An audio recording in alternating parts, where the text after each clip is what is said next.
நாம் இன்றைக்கு திருச்சி மற்றும் தமிழ்நாட்டில் உள்ள பல பகுதிகளில் சொத்து அபகரிப்பு, நில அபகரிப்புகள் எப்படி வித்தியாசமாக நடக்குது அப்படிங்கிற விவரம் சம்மந்தமாக பார்க்க போகிறோம். இப்போது நாம் பார்த்துக்கிட்டு இருக்க இடங்கிறது ஒரு கார் இங்கே நிறுத்தப்பட்டிருக்கு, ஒரு காலி மனை இருக்குது. இதில் ஒருத்தர் வித்தியாசமாக எப்படி இந்த நில அபகரிப்புக்கு வராருங்கிறத நம்ம இப்போ பார்க்க போகிறோம். இந்த இடம் மலேசியாவில் வாழ்ந்து கொண்டிருக்கக்கூடிய ஒரு காலத்தில் ரப்பர் தோட்டத்தில் வேலை செய்யறதுக்காக தமிழ்நாட்டிலேருந்து போன ஒரு குடும்பம் அந்த ரப்பர் தோட்டத்தில் சம்பாதித்த பணத்தை வச்சு கிரயம் வாங்கின சொத்து இது. இந்த சொத்தை வாங்கின பிறகு இந்த சொத்தில் ஒரு வீடு இருந்தது. அந்த வீட்டை திருச்சி காவல்துறைக்கு ஃபுட்செல்னு சொல்லுவாங்க இல்லையா, சிவில் சப்ளைஸ் ப்ரொஹிபிஷனுக்கு, அதுக்கு வாடகைக்கு கொடுத்துருந்தாங்க. காவல்துறைக்கு வாடகைக்கு கொடுத்துருந்து இங்கே ஒரு அலுவலகம், காவல்துறை அலுவலகமே நடந்துக்கிட்டு இருந்தது அந்த வீட்டில். ஆனால் வாடகைக்கு வந்த காவல்துறை அதிகாரிகள் காலி செய்யும்போது அதை உரிமையாளர்கிட்ட ஒப்படைக்காமல் அவருக்கு வேண்டிய ஒரு நபரை கொண்டு அந்த இடத்துல வாடகைதாரர் மாதிரி உட்கார வச்சுட்டு போயிட்டாங்க. இதில் முதல் சொத்து அபகரிப்பாளர்னு பார்த்திங்கன்னா நம்ம திருச்சி காவல்துறை தான் முதல் சொத்து அபகரிப்பாளர். இதில் பிறகு போலி பத்திரம் போட்டு இந்த இடம் எங்களுக்கு உரிமை, நாங்கள் வாங்கிட்டோன்னு ஒரு 2 பேர் வராங்க திரும்ப. அது தொடர்பாக உரிமையாளர்களே மலேசியாவிலேருந்து விசாரித்த போது அப்படி யாருக்கும் நாங்கள் கிரயம் பண்ணலைன்னு சொன்ன பிறகு இதில் சிவில் வழக்குகள் தொடங்க ஆரம்பிச்சிது. திடீர்னு பார்த்திங்கன்னா இந்த போலி பத்திரம் மூலம் வாங்கணும்னு சொன்னவங்க பசுபதி பாண்டிய நாட்களை வச்சு இந்த மொத்த பில்டிங்கையும் இடித்து தரமட்டமாக்கிட்டாங்க. அதில் அப்போ வாடகைக்கு இருந்தவர் பயந்துக்கிட்டு ஓடி ஒளிஞ்சிட்டார். பசுபதி பாண்டிய நாட்களுக்கு பயந்துக்கிட்டு ஓடி ஒளிஞ்சு அவர் புகார் கொடுக்க மாட்டேன்னார். அப்போ அதில் நான் வாடகைதாரர், என்னை வெளியேற்றக்கூடாதுன்னு வழக்கம் நடந்துக்கிட்டு இருந்தது. நீங்கள் தானே குடியிருக்கிறீங்க, நீங்கள் தான் அதை புகார் கொடுக்கணும்னு சொன்னபோது இல்லை என்னால் கொடுக்க முடியாது, எனக்கு உயிருக்கு ஆபத்து இருக்குது அப்படின்னு ஒளிஞ்சிட்டார் அவர். பிறகு நாங்கள் எங்களுக்கு அப்போ எங்களுக்கு இந்த வீடு எதிர்த்தாப்புல, நான் வழக்கறிஞராக இருந்தால் எதிர்த்தாப்புல இருக்கிற என்ஜாய் ஃப்ளாட்ஸில் எங்களுக்கு உரிமையான வீடு இருந்தது. பிறகு இந்த உரிமையாளர்கள் எங்களுக்கு ஏற்கனவே பழக்கம். அவங்களுக்கு நாங்கள் ஃபோன் பண்ணி வர சொல்லி அவங்க அதுக்கப்புறம் புதுசாக பாஸ்போர்ட் எடுத்து விசா எடுத்து இங்கே காவல் ஆணையர்கிட்ட ஒரு புகார் கொடுக்குறாங்க. எனக்கு உரிமையான இடம் இந்த மாதிரி இடிச்சிட்டாங்க, இடித்தவங்க பேரில் நடவடிக்கை எடுங்கன்னு சொல்லி ஒரு புகார் கொடுக்குறாங்க. பிறகு அந்த புகாரில் அவங்களே இருந்து விசாரணைலாம் பண்ணி அந்த இதில் சம்மந்தப்பட்டவங்க மேலே நடவடிக்கை எடுக்கிறதுக்கு காவல்துறை ஆணையர் நடவடிக்கை எடுக்கும்போது அப்போ என்ன ஆட்சி இங்கே இருந்ததுன்னு சொன்னால், ஜெயலலிதா அம்மையாருடைய ஆட்சி இருந்தது. அண்ணா திராவிட முன்னேற்ற கழகம் 2011 தேர்தலில் வெற்றி பெற்று அவங்க முதலமைச்சராகி அந்த சமயத்தில் தமிழ்நாடு முழுமையும் இருக்கக்கூடிய நில அபகரிப்புலாம் புகாராக எடுத்து அதுக்கு தனியாக உத்தரவு பிறப்பித்து ஸ்பெஷல் செல் போட்டு விசாரணை நடத்திக்கிட்டு இருந்த காலம். பிறகு இந்த புகாரை வாங்கி விசாரணை பண்ணி இது நில அபகரிப்புன்னு ஊர்ஜிதம் ஆன பிறகு இதனுடைய உரிமையாளர்கள், மலேசியாவில் இருக்கிற உரிமையாளர்கள் ஆத்மநாதன் அவங்களுக்கு பவர் கொடுத்துட்டு இதில் உள்ள சிவில் கிரிமினல் வழக்குகளை நீங்கள் பார்த்துங்கன்னு சொல்லிவிட்டு அவங்க திரும்ப மலேசியா போயிடுறாங்க. பிறகு அப்பொழுது காவல் ஆணையராக இருந்த மாசானமுத்து அவர்கள் இந்த இடத்த திரும்ப கைப்பற்றி இதில் முழுமையாக ஃபென்ஸ் போட்டு பூட்டி சாவியை ஆத்மநாதன்கிட்ட ஒப்படைச்சி அதுக்கு பத்திரிக்கை செய்தியும் வந்திருக்கு. இது இந்த இடம் மட்டும் இல்லை, 2011 ஜெயலலிதா அவர்கள் முதலமைச்சராக இருக்கும்போது இந்த இடம் மட்டும் ஆக்கிரமிப்புலேருந்து சொந்தக்காரங்கள்ட்ட ஒப்படைச்சதுங்கிறது இந்த ஒரு இடம் மட்டும் இல்லை, திருச்சிலேயே பல சதுர அடி கணக்கில் உள்ள இடங்கள், பல கோடி சொத்துக்கள் திருச்சி பகுதியில் மட்டுமே அப்படி மாசானமுத்து காவல் ஆணையராக இருந்தப்போ கைப்பற்றி உரிமையாளர்கிட்ட ஒப்படைச்சார். அப்படி ஒப்படைக்கப்பட்ட இடம்தான் இது. அந்த சமயத்தில் வாடகைதாரராக இருந்தவர் புகாரே கொடுக்க மாட்டேன்னு போனவர் தான் இந்த காரை கொண்டு இப்போ நிறுத்தியிருக்கார். இந்த இடம் எனக்கு உரிமைன்னு சொல்லி. அதுக்கு பிறகு பல வருஷங்களாக வழக்குகள் நடந்து இப்போ எல்லா சிவில் வழக்கும் முடிஞ்சிட்டுது. இதை நாங்கள் ரொம்ப எங்கள் இதில் எடுத்து பார்த்திங்கன்னா மரம், செடி, கொடிகள்னால் புஷ்ஷஸ், நிறைய புஷ்ஷஸ்ஸு. இன்றைக்கி குடியிருக்கிறவங்க, வாட்ச்மேன், கார்பரேஷன்லாம் எங்களுக்கு புகார் செய்து இந்த இடத்த கிளியர் பண்ணுங்கன்னு சொல்லி திரும்ப திரும்ப சொல்லிகிட்டு இருந்தாங்க. இதோ பார்த்திங்கன்னா இதில் வந்து 30/11/2011 இந்த இடம் ஒரு பவர் ஏஜெண்ட்டாக இருக்கிற ஆத்மநாதன் அவர்களுக்கு கொடுத்த இடம். நீங்கள் தான் இனிமேல் இதை பாதுகாத்துக்கணும், இந்த இடத்த உங்கள்கிட்ட நாங்கள் ஒப்படைச்சிட்டோம் அப்படின்னு சொல்லி கொடுத்த அந்த பத்திரிகை செய்தியும் இருக்குது. இதோட உத்தரவும் வந்து ஆணையர் அலுவலகத்தில் இருக்குது. உறையூர் காவல் நிலையம் தான் அது தொடர்பான எல்லா பேப்பரும் வச்சிக்கிட்டு இருக்காங்க. நாங்கள் வழக்கம் போல் இதை கிளியர் பண்ணிக்கிட்டு இருக்கோம். பீரியாடிக்கலாக கிளியர் பண்ணுவோம். திரும்ப இதில் வந்து ஒரு ஃபென்ஸ் போட்டிருந்தோம். 4 நாளைக்கு முன்னாடி இதை உள்ளார வந்து கிளியர் பண்ண முடியலன்னு புல்டோசர் புக்லின்லாம் வச்சு கிளியர் பண்ணும்போது இந்த ஃபென்ஸை ரிமூவ் பண்ணியிருந்தோம். ரிமூவ் பண்ணிவிட்டு உள்ளார வந்து எல்லாம் கிளியர் பண்ணிவிட்டு வெளியில் அடுத்த நாள் பார்த்திங்கன்னா அப்படியே க்ளீனாக இருக்குது இல்லையா, இந்த இடத்துல இந்த காரை கொண்டு வந்து நிறுத்திருக்காரு. இது யாருன்னா, நான் ஏற்கனவே சொன்னேன் இல்லையா, வாடகைதாரராக இருந்தார், இடிச்சப்போ புகார் கொடுக்க மாட்டேன்னு பயந்துட்டு ஓடிட்டாருன்னு சொல்லி. அவர் பேர் அசோக்குமார். அவருக்கார தான் அது. கொண்டாந்து நிறுத்திட்டு நாங்கள் எங்களுக்கு தகவல் சொன்னாங்க, இப்படி ஒரு கார் நிற்கிதுங்க இங்கே அப்படின்னு சொல்லி சொன்ன ஒருபாடு நாங்கள் இங்கே வந்து உடனடியாக நாங்கள் என்ன பண்ணோம்னா, நான் அப்போ நீதிமன்றத்தில் இருந்தேன். நாங்கள் ஆன்லைன் கம்ப்ளைண்ட் கொடுத்து 100க்கு ஃபோன் பண்ண உடனே நீங்கள் வாங்க ஸ்பாட்டுக்கு வாங்க, அது என்னென்னு பார்த்துக்கலான்னாங்க. சரின்னு நாங்கள் வந்தோம். காவல்துறையினரும் வந்தாங்க. பிறகு புகார் கொடுக்கன்னாங்க. எழுத்து மூலம் புகார் கொடுத்தோங்க. புகார் கொடுத்துட்டு விசாரணையை ஆய்வாளர் தொடங்கினாங்க. ஆய்வாளர் தொடங்கின பிறகு இந்த இடத்துல உங்களுக்கு என்ன உரிமைன்னு என்ன ஆவணம் இருக்க கொண்டு வாங்க அப்படின்னு சொல்லி கேட்குறாங்க. இந்த மாதிரி கொண்டு வந்து ஒரு காரை நிறுத்திட்டு, ஏன் இடம் நான் காரை எடுக்க முடியாதுன்னு சொல்கிறீங்களே, உங்களுக்கு என்ன அத்தாட்சி இருக்குது அப்படின்னு கேட்கும்போது, ஒரு 2010 ஒரு போகஸ் அக்ரிமெண்ட்டு போட்டதாக காட்டி, இந்த அக்ரிமெண்ட்டு படி நான் எனக்கு இந்த இடத்துல உரிமைன்னு சொல்லுவேன். அந்த அக்ரிமெண்ட்டை எடுத்துக்க முடியாதுங்க. வேறு என்ன அத்தாட்சி இருக்குது? உரிமையாளருக்கு பவர் ஏஜென்ட் இருக்காங்க, அவங்க எல்லா ஆவணமும் கொடுத்துட்டாங்கன்னா நான் எல்லா ஆவணமும் எடுத்துகிட்டு வரேன்னு சொல்லி போன அசோக்குமார் நேற்று காலையில் 10லேருந்து இரவு 8 வரலைக்கும் நாங்கள் காவல் நிலையத்தில் போய் காத்திருந்தோம். அந்த ஆய்வாளர் சுலோச்சனா, திருமதி சுலோச்சனா திரும்ப ஃபோன் பண்ணுறாங்க வாங்கன்னு. நான் வர முடியாதுன்னு சொல்லிட்டார். காரையும் எடுக்க முடியாதுன்னு சொல்லிட்டார். வரவும் மாட்டேன், காரையும் எடுக்க மாட்டேன் அப்படின்னு சொல்லிட்டு போயிட்டார். இது இந்த நிலைமைங்க. இது அவங்க காவல்துறையில் கேட்டால் என்ன செய்கிறாங்கன்னா, இது சிவில் வழக்குங்க, சிவில் வழக்கில் எங்களை வந்து தலையிடக்கூடாதுன்னு சொல்கிறாங்க, அதனால் நாங்கள் உள்ளார போய் இந்த காரை எடுத்துகிட்டு வெளியில் வர முடியாது, நீங்கள் கோர்ட்டில் பார்த்துங்கன்னு தான் நாங்கள் சொல்ல முடியும் அப்படின்னு. ஆனால் அவங்க காரை எடுங்கன்னு சொன்னாலும் எடுக்க மாட்டேங்கிறாங்க. இப்போ இந்த இடத்துல தான் இந்த சிவில் வழக்கு தலையிட மாட்டோன்னு காவல்துறையில் சொல்கிறாங்க இல்லையா, அது இப்போ சமீபத்தில் காவல்துறை வந்து தமிழ்நாடு முழுமையும் உள்ள காவல்துறை அதிகாரிகளுக்கு ஒரு உத்தரவு போட்டு சிவில் வழக்கில் நீங்கள் தலையிடாதீங்க அப்படின்னு சொல்லிட்டாங்க. சிவில் வழக்கில் தலையிடாதீங்க.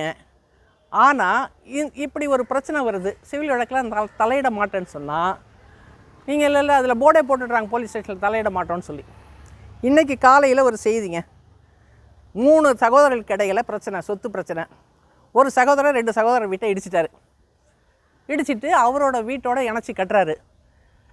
மற்ற பாதிக்கப்பட்டவங்க போய் போலீஸில் புகார் கொடுக்குறாங்க, வீட்டை இடிச்சிட்டாங்க கட்டிக்கிட்டு இருக்காங்கன்னு. திருவெரும்பூர் காவல் நிலையம் தான் கட்டிக்கிட்டு இருக்காங்கன்னு கொண்டு போய் கொடுத்தா அது சிவில் வழக்கு, நாங்கள் வரமாட்டோம் அப்படிங்கிறாங்க.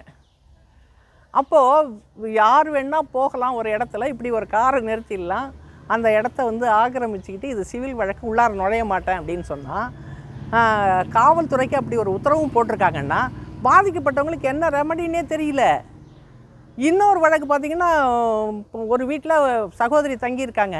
அவங்க சகோதரர் போய் உள்ளார பூந்து எல்லாத்தையும் எடுத்துக்கிட்டு வீட்டில் இருக்கிற பாண்டு பத்திரம் நகைகள்லாம் எடுத்துகிட்டு வெளியில் போய்ட்றாரு. எங்கள் வீட்டுக்குள்ளே எங்கள் பிரதர் வந்து இதை எடுத்துகிட்டு போயிட்டாருங்கன்னா சிவில் வழக்குங்க, நீங்கள் கோர்ட்டில் போய் பார்த்துங்க அப்படிங்கிறாங்க. நீங்கள் இந்த மாதிரி வழக்குகள் நிறைய வருது. அடுத்து பார்த்திங்கன்னா, நான் இப்போ குறிப்பாக சொல்ல வர்றது, இந்த நில அபகரிப்பு 2011 இந்த ஜிஓ போட்ட சமயத்தில் தனியாக ஸ்பெஷலாக போலீஸ் ஸ்டேஷன் போட்டு அதிகாரிகள் போட்டு ஏடிஎம்கே பீரியடில் நடந்துக்கிட்டு இருந்த காலம் வரையில் வந்து ஓரளவு நில அபகரிப்புன்னு தனியாக புகார் இருந்து எல்லாம் நடந்தது. இப்போ அந்த ஜிஓ வந்து உச்சநீதிமன்றம் போய் ஜிஓ போட முடியாது, நீங்கள் சட்டமாக போட்டுங்க அப்படின்னு சொல்லி இந்த நில அபகரிப்பு புகாரை எல்லாத்தையுமே நீங்கள் ரெகுலராக பார்க்கக்கூடிய லா அண்ட் ஆர்டர் க்ரைமுக்கு கொண்டு போங்கன்னு இப்போ சிசிபிக்கு கொண்டு போயிட்டாங்க, க்ரைம் பிரான்ச்சுக்கு கொண்டு போயிட்டாங்க இந்த வழக்குகளெல்லாம். இப்போ அது கொண்டு போன பிறகு இப்போ இந்த அரசாங்கம் என்ன பண்ணியிருக்காங்கன்னா, நீங்கள் இனிமேல் சிவில் வழக்குகளில் காவல்துறை தலையிடாதீங்கன்னு சொல்கிறாங்க. நில அபகரிப்பில் தலையிடாதீங்கன்னு சொல்லிட்டாங்க. இப்போ இந்த நில அபகரிப்பு திருச்சியில் பார்த்திங்கன்னா, குறிப்பாக பஞ்சப்பூர் பஸ் ஸ்டாண்டு வந்தது இல்லையா, பஞ்சப்பூர் பஸ் ஸ்டாண்டு வரப்போகுதுன்னு தொடங்கினதுலேருந்து பஞ்சப்பூர் பஸ் ஸ்டாண்டு இப்போ கட்டி இன்னும் முழுமையாகவே முடியலை. அதை சுற்றி உள்ள இடங்களில் எல்லா இடத்துலையுமே ஏகப்பட்ட நில அபகரிப்பு புகார்கள், போலீஸ் புகார், தலையிட முடியாதுன்னு போலீஸில் சொல்லிடுறாங்க. நீதிமன்றத்தில் வழக்குகள் குவியுது. நீதிமன்றத்தில் வரும்போது நீங்கள் அதில் வந்து ஒரு உதாரணத்துக்கு சொல்லணுன்னா, ஒரு உரிமையாளர் இருக்காங்க, அவங்க ஒரு லேடியாக இருக்காங்க, அவங்களுக்கு பெருசாக விவரம் இல்லை, ஆனால் அங்கே வந்து அவங்களுக்கு பஞ்சப்பூரில் இடம் இருக்குது. என்ன செய்கிறாங்கன்னா, இந்த அபகரிப்பாளர்கள் திட்டமிட்டு அந்த அம்மா பேரில் இருக்கிற சொத்தை ரெவன்யூ அதிகாரிகளை வச்சு அவங்க பேருக்கு பட்டா மாற்றிக்கிறது. பட்டா மாற்றிக்கிட்டு அந்த இடத்துக்கு கூடுதல் விலையை வச்சு கிரயம் பண்ணிட வேண்டியது. அதுக்கடுத்து அது அடுத்த கிரயமாகும். இப்படி கைமாறி கிரயம் ஆன பிறகு உண்மையாலுமே உரிமையாளராக இருக்கிற அந்த அம்மாவுக்கு அவங்க அந்த இடத்துக்கு வந்து இது ஏன் இடமா காலி பண்ணுன்னு சொல்கிறப்ப தான் தெரியும். ஏன்னா அவங்களுக்கு விவரம் இல்லை. ஐயோ, இது என்னோடய இடங்க, எப்படிங்க உங்கள் பேரில் வந்தது, இதோ பாருங்கள் எனக்கு பத்திரம் இருக்குது, எனக்கு உரிமையானதுன்னு சொன்னால் நீ வேணால் கோர்ட்டில் போய் பார்த்துக்க, இந்த அம்மா காவல் நிலையத்துக்கு போய் புகார் கொடுத்தா நீ கோர்ட்டில் பார்த்துக்கன்னு சொல்லிடுறாங்க. கோர்ட்டுக்கு போனால் இதில் வந்து 2 அப்பீல் முடிஞ்சு 3வது அப்பீலுக்கு போய் சுப்ரீம் கோர்ட் வரைக்கும் போகணுன்னா 25-30 வருஷம் ஆகிடும். அந்த அம்மா சொத்து போனது தான். இதில் என்ன பண்ணுவாங்கன்னா, இது ரொம்ப போய் தொந்தரவு பண்ணுச்சுன்னு வச்சிங்க, கட்ட பஞ்சாயத்து பண்ணி இது சொத்து வில்லங்கமாயிட்டு நான் வேணால் இந்த பணம் தரேன் வாங்கிட்டு விளைவிக்க அப்படின்னு பஞ்சாயத்து பண்ணுறது. இப்படி வந்து பிரச்சனை பஞ்சப்பூர் பகுதிகளில் நிறைய இருக்குது. அதில் ஒரு வழக்கு ஒரு நீதிமன்றத்துக்கு வந்தது. அந்த நீதிமன்றத்தில் விசாரணை நடக்கும்போது நானும் இருக்கேன். அந்த நீதிபதி சொல்கிறாரு, எந்தெந்த பகுதிகளெலாம் சொத்தோட மதிப்பு கூடுதோ அந்த பகுதிகளெலாம் இப்படி நில அபகரிப்புங்கிறது நடக்குது, பட்டா மாற்றுறது. ஆனால் பட்டா மாற்றுற தாசில்தார் மேலே நீங்கள் புகார் கொடுக்க மாட்டீங்க, வழக்கறிஞர்கள்லாம் புகார் கொடுங்க, பதிவு பண்ண ரெஜிஸ்ட்ரார் மேலே புகார் கொடுங்க, இந்த புகாரெல்லாம் கொடுத்துட்டு நீங்கள் கோர்ட்டுக்கு வாங்க, உடனடியாக விசாரணை நடத்துங்க, நான் நடத்துகிறேன் அப்படின்னு சொல்கிறாரு. அப்போ அவர் இன்னும் என்ன சொல்கிறாருன்னா, இது திருச்சி மட்டும் இல்லைங்க, சேலத்தில் நான் நீதிபதியாக இருந்தேன். அப்போ சேலத்தில் புதுசாக பஸ் ஸ்டாண்டு வந்துச்சு. அப்போ சேலம் பகுதியை அந்த பஸ் ஸ்டாண்டை சுற்றி உள்ள இடத்துல எல்லாத்துலேயும் விலை ஏறிச்சு. அப்போ இதே மாதிரி ஒரு சொத்துக்கு பல பேர் உரிமையாளர்கள், பல பட்டா சிட்டா டாக்குமெண்ட்டை உருவாக்கப்படும். அப்படி நில அபகரிப்பு நடக்கும். அதே மாதிரி நான் கரூரில் இருந்தேன். கரூரில் அதே மாதிரி பஸ் ஸ்டாண்ட் மாறிச்சு. அதே மாதிரி அந்த இடத்துலையும் நில அபகரிப்பு புகார்கள் வந்தது. அதே மாதிரி திருச்சிலையும் நடக்கும். யார் இதை அபகரிக்கிறா? இப்போ இவர் அசோக்குமார் கொண்டாந்து இந்த காரை நிறுத்துறாரு. இதை இங்கே யாரும் வந்து இந்த காரை நிறுத்துறாரு. இங்கே இப்போ யாரும் இதை இவருக்கு எதிராக கேட்க முடியாது. ஏன்னா பயம். அசோக்குமார் தான் பயங்க. ஏன் தெரியுமா? அவர் திருச்சியில் நிறைய இந்த மாதிரி கட்ட பஞ்சாயத்து டாக்குமெண்ட்லாம் போடுற பழக்கம் உள்ளவர். வீடு இங்கே தான் இருக்குது. இதுக்கு பின்னாடி ஒரு அப்பார்ட்மெண்ட் சைட் இருக்கு இல்லையா, மதுரம், அங்கே தான் இருக்கார் அவர். அப்போ அவரை கண்டு பயம். அப்போ தைரியமாக இங்கே இருக்கிறவங்க யாருங்க இந்த இடம் இந்த மாதிரி நாங்கள் தானே வந்து கிளியர் பண்ணிகிட்ருக்கோம், நீங்கள் ஏங்க புதுசாக கொண்டாந்து காரை போடுறீங்கன்னு சொல்லி இங்கே யாரும் கேட்க முடியாது. ஏன்னா பயம் இருக்குது. அவங்க வந்து நில ஆக்கிரமிப்பாளருக்கு பலம் என்னென்னா, ஒன்று அவங்க பின்னாடி வந்து ரவுடி கிரிமினல்ஸை வச்சுக்கிட்டு இருப்பாங்க, அந்த பலம் இருக்கும். அதனால் உண்மையாலுமே ஓனர் தட்டி கேட்க முடியாமல் இருப்பாங்க. இன்னும் சில பேர் வந்து சாதிய பலத்தில் நிற்பாங்க. இன்னும் சில பேர் பார்த்திங்கன்னா ஆக்கிரமிப்பாளர்கள் அரசியல் பலத்தில் நிற்பாங்க. இன்னும் சில பேர் பணக்காரர்களை துணைக்கி வச்சுக்கிட்டு இருக்கவங்க நின்றுட்டு இருப்பாங்க. காவல்துறை ரெவன்யூ அதிகாரிகள் ஆதரவில் நின்றுட்டு இருப்பாங்க. ஆக்கிரமிப்பாளர்களாக இருக்கக்கூடிய ரவுடிஸும் கலாட்டா பண்ணக்கூடியவங்களுக்கு பின்னாடி இப்படி பின்னணி இருக்குது. நீங்கள் வெறும் சாதாரண ஆட்கள்லாம் ஆக்கிரமிப்புக்கெல்லாம் வர்றதில்ல. அப்போ நீங்கள் ஒரு வழக்கில் ஒரே அரசியல் கட்சியை சார்ந்த 2 பேர் சண்டை போட்டுக்கிறாங்க. 2 பேரும் ஆளுங்கட்சியை சேர்ந்தவங்க தான். நானே கேட்குறேங்க, நீங்களே 2 பேரும் ஒரே கட்சியை சேர்ந்தவங்க, திராவிட முன்னேற்ற கழகத்தை சேர்ந்தவங்க, நீங்கள் அரசியல் பலத்தில் வந்து ஆக்கிரமிப்பு பண்ணுறாங்களே நீதிமன்றத்தில் பேசுகிறீங்களே, இப்போ உங்கள் கட்சி பலம் என்னாச்சுன்னா, அதுக்கே அவங்க என்ன சொல்கிறாங்கன்னா, கட்சி பலம் இருக்குது மேடம், ஆனாலும் வந்து இங்கே இருக்க 2 மந்திரிகள் இருக்காங்க, எந்த மந்திரி பலங்கிறத பொறுத்து தான் நாங்கள் வந்து எங்கள் பிரச்சனையை நாங்கள் தீர்த்துக்க முடியும், அதுவே எங்களுக்கு பிரச்சனையாக தான் இருக்குது அப்படிங்கிறாங்க. ஆக ஆக்கிரமிப்பாளர்கள் இப்படிலாம் வராங்கன்னா இதுக்கு என்ன ரெமடி காவல்துறையோ தமிழ்நாடு அரசோ என்ன ரெமடி கொடுக்குறாங்க மக்களுக்கு அப்படிங்கிறது தான் நாம் பேச வேண்டியதாக இருக்குது. அதுக்காக தான் நான் வந்து இந்த இந்த இந்த செய்தியை போடணும்னு நான் விரும்புகிறேன். நீங்கள் அந்த 2011 குறிப்பாக 2006 2011 வரலைக்கும் இருந்த காலகட்டத்தில் இருந்த நில அபகரிப்புகளை எல்லாத்தையும் தடுக்கிறதுக்காக 2011 ஜெயலலிதா அவர்கள் முதல்வராக வந்தபோது கடுமையான ஒரு நடவடிக்கை எடுத்தாங்க. அது எல்லாருக்கும் தெரியும். அந்த மாதிரி ஒரு நடவடிக்கை இப்போ தமிழக அரசு எடுக்க மாட்டேங்கிறாங்க. அது யாருக்கு ஆதரவாக போகுதுன்னு சொன்னால், பலம் வாய்ந்தவங்களுக்கு ஆதரவாக பணக்காரர்களுக்கு, ரவுடிகளுக்கு, நில ஆக்கிரமிப்பாளர்களுக்கு சாதகமாக போகுது. அதுக்கு சாதகமாக ஒரு உத்தரவு என்னென்னா, சிவில் வழக்கு தலையிடாதீங்கன்னு போலீஸ் கையும் கட்டி போட்டுடுறாங்க. நேர்மையாக விசாரித்து இது இல்லைங்க, இது அவங்க இடம் தான், எங்களுக்கு தெரியும், நான் விசாரிச்சுட்டேன், நீங்கள் வந்து அனாவசியமாக கொண்டாந்து காரை போட்டிருக்கீங்க, எடுங்கன்னு சொல்லி ஒரு காவல்துறை அதிகாரி சொல்கிறாங்க. ஆனால் அதை கேட்க முடியாது, நீங்கள் என்ன வேணால் நடவடிக்கை எடுத்துங்க அப்படின்னு சொல்லிட்டு போகக்கூடிய அளவுக்கு ஆக்கிரமிப்பாளர்கள் இருக்காங்கன்னா, இந்த அரசு போட்ட உத்தரவே மக்களுக்கு எதிராக போயாச்சு. இப்போ எல்லா கோர்ட்டுலேயும் வந்து எல்லா போலீஸ் ஸ்டேஷன்லேயும் சிவில் கேஸுன்னு சொல்லிட்டு போனால் அப்போ உடனடி நிவாரணம் யார் கொடுப்பாங்க? அப்போ இவங்க இதுலேருந்து விலகிட்டாங்க. அதாவது நில அபகரிப்பு அந்த பிரச்சனையிலேருந்து இந்த அரசு விலகி போயிட்டுது. சரி, உங்களால் முடிஞ்சால் பார்த்துங்க அப்படின்னு. அப்போ முடிஞ்சால் பார்த்துங்கன்னா, இப்போ இந்த இடத்துல ஒரு பிரச்சனை வருது, அவங்க 10 பேரை கொண்டு வராங்க, நாங்கள் 10 பேரை கொண்டு வரோம்னா அடிதடி கலாட்டா வெட்டு குத்துனா போலீஸ் உள்ளார வருவாங்க. ஏன்னா அப்போ வந்து அது லா அண்ட் ஆர்டர் ப்ராப்ளம், க்ரைம்னு ஆகிடும். ஆனால் இதை வந்து ஒரு சமாதானமாக ஒரு புகாராக கொடுத்தா விசாரித்து நடவடிக்கை எடுக்க காவல்துறை தயாராக இல்லை. இந்த மாதிரியான மோசமான அவலமான நிலம் நான் இங்கே திருச்சியில் இருக்கிறதால பல வழக்குகளில் சிவில் வழக்கு பார்த்துக்கிட்டு இருக்கிறதால நேரடியாக இன்னும் நிறைய பட்டியல் போட முடியும் இருக்குது. ஆனால் இதில் வந்து அரசு தலையிட்டு உரிய காவல்துறை அதிகாரிகளுக்கு நீங்கள் உத்தரவு போட்டு இதை விசாரணை பண்ணி நீங்கள் உடனடியாக வந்து இந்த மாதிரி விஷயங்களில் நடவடிக்கை எடுக்கணும்னு சொன்னால் இந்நேரம் நடவடிக்கை எடுத்திருப்பாங்க. நான் இன்ஸ்பெக்டர் அன்னைக்கு பேசும்போது சொன்னேன், மேடம் இது சிவில் வழக்குன்னாங்க. இது சிவில் வழக்கு இல்லைங்க, இது கிரிமினல் ட்ரெஸ்பாஸ். இந்த சொத்தை அபகரிக்கும் எண்ணத்தோடு இந்த இடத்துக்குள்ளே உள்ளார ஒருத்தர் நுழைகிறாருன்னு சொன்னால் அது கிரிமினல் ட்ரெஸ்பாஸ். நான் பெயிலபிள் அரசு உண்டு. இந்த கேஸுக்கு வந்து செஷன்ஸ் ஆஃபென்ஸு. இதை வந்து சிவில் வழக்குன்னு நீங்கள் டைவர்ட் பண்ணாதீங்க. இப்படிலாம் டைவர்ட் பண்ணால் மக்களுக்கு ரெமடியே கிடையாதுன்னு இந்த மையமான இடத்துல இது நடக்குது. இது யாரோடைய பகுதி? நேரு அவர்களுடைய தொகுதி. இது நேரு அவருடைய தொகுதி தான். அவருடைய கட்டுப்பாட்டில் தான் இந்த காவல் நிலையங்கள் எல்லாமே இயங்கிகிட்டு இருக்குது. திருச்சி மாவட்டமே அவர் கட்டுப்பாட்டில் தான் இயங்கிகிட்டு இருக்குது. ஆனால் காவல்துறை அதிகாரிகள் சிவில் வழக்குன்னு பின்வாங்கினா இதுக்கான ரெமடி என்ன அப்படின்னுக்கிறது தான் இப்போ கேள்வி. இது பல மாவட்டங்களில் நடக்கும், பல பகுதிகளில் நடக்கும். நீங்கள் வந்து சிவில் வழக்குன்னு சொல்லி போலீஸ் பின்வாங்கினாங்கன்னா மக்களுக்கு தீர்வே இல்லை.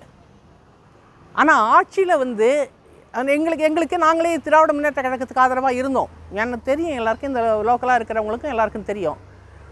ஒரு கொள்கை அடிப்படையில் வந்து நான் வந்து தமிழர்களுக்காக தமிழுக்காக நிற்கிறேன், மதவாத சக்திக்கு எதிராக நிற்கிறேன் அப்படின்னு சொல்லி இந்த மக்களுக்கு நான் தான் ஆதரவாளராக நிற்கிறேன்னு திராவிட முன்னேற்ற கழகத்தில் ஒரு பக்கம் சொல்லிக்கிட்டு இருந்தாலுமே, நடைமுறையில் மக்கள் பிரச்சனையில் நாங்கள் தலையிட முடியாதுங்கிற அளவுக்கு காவல்துறை அதிகாரிகளும் ரெவன்யூ அதிகாரிகளும் மக்களுக்கு எதிராக செயல்பட்டுக்கிட்டு இருக்காங்கன்னா, நீங்கள் என்ன தான் ஒட்டுமொத்த மக்களுக்கு எதிராக சார்பாக நாங்கள் நிற்கிறோன்னாலுமே நடைமுறையில் மக்களுக்கு எதிராக இந்த அரசு நின்றுக்கிட்டு இருக்குன்னு தானே மக்கள் நினைப்பாங்க. இப்போ நான் அப்படி தான் நினைக்கிறேன். இந்த மாதிரி பின்வாங்குறாங்க காவல்துறை அதிகாரிகள்னு. அதனால் ஒவ்வொரு பகுதியிலையும் இருக்கக்கூடிய மக்கள் என்ன செய்யணும்னா, இப்படி ஆக்கிரமிப்பு வந்ததுன்னு சொன்னால் மக்கள் வந்து தன்னெழுச்சியாக இப்படி ஆக்கிரமிப்பை நாங்கள் ஏற்றுக்கொள்ள முடியாதுங்க, இந்த பகுதி இன்னாருக்கு உரிமைன்னு எங்களுக்கு தெரியும், நாங்கள் ஒத்துக்க முடியாது அப்படின்னு சொல்லி மக்கள் வந்து தன்னெழுச்சியாகவும் ஒரு போராட்டத்துக்கு முன் வரணுங்கிறது தான். இன்னொன்று, இந்த ஆளுங்கட்சியாக இருக்கக்கூடிய திராவிட முன்னேற்ற கழகமாக இருக்கட்டும், இது இனிமேல் ஆளுங்கட்சியாக வரக்கூடியவங்களாக இருக்கட்டும், உண்மையாலுமே மக்களுக்கு சேவை செய்யணும்னு நினச்சாங்கன்னா, ஒரு பகுதியில் ஒரு பிரச்சனை இருக்குன்னா அவங்க போய் தலையிடணும். என்ன பிரச்சனைன்னு சொல்லி நேரடியாக போய் தலையிட்டு அந்த பிரச்சனையை வந்து தீர்த்து வைக்கிறதுக்காக முயற்சி பண்ணணும். ஆனால் என்ன துரதிர்ஷ்டவசம்னா, எந்த ஆட்சிக்கு வந்தாலும் அந்த ஆட்சியில் இருக்கக்கூடிய நபர்கள் பொறுப்பாளர்கள் தான் ஆக்கிரமிப்பாளர்களாகவே மாறிடுறாங்க. இதுவும் பழைய காலத்தில் திராவிட முன்னேற்ற கழக ஆட்சி காலத்தில் ஆக்கிரமிக்கப்பட்டு எங்களுக்கு ஜெயலலிதா அம்மையார் ஆட்சிக்கு வந்த பிறகு எங்கள்லாம் ஒப்படைக்கப்பட்ட இடம். இப்போ ஆட்சியே முடிவுக்கு வரப்போகிற ஒரு நாளில் மீண்டும் பழைய விஷயமே வெளியில் வருது, மீண்டும் நில அபகரிப்பு அப்படின்னு. அதனால் இந்த அரசாங்கம் இதெல்லாம் கணக்கில் எடுத்துகிட்டு, காவல்துறையும் கணக்கில் எடுத்து நடவடிக்கை எடுக்கலாங்கன்னு நாங்கள் பார்க்க போகிறோம். நன்றி, வணக்கம்.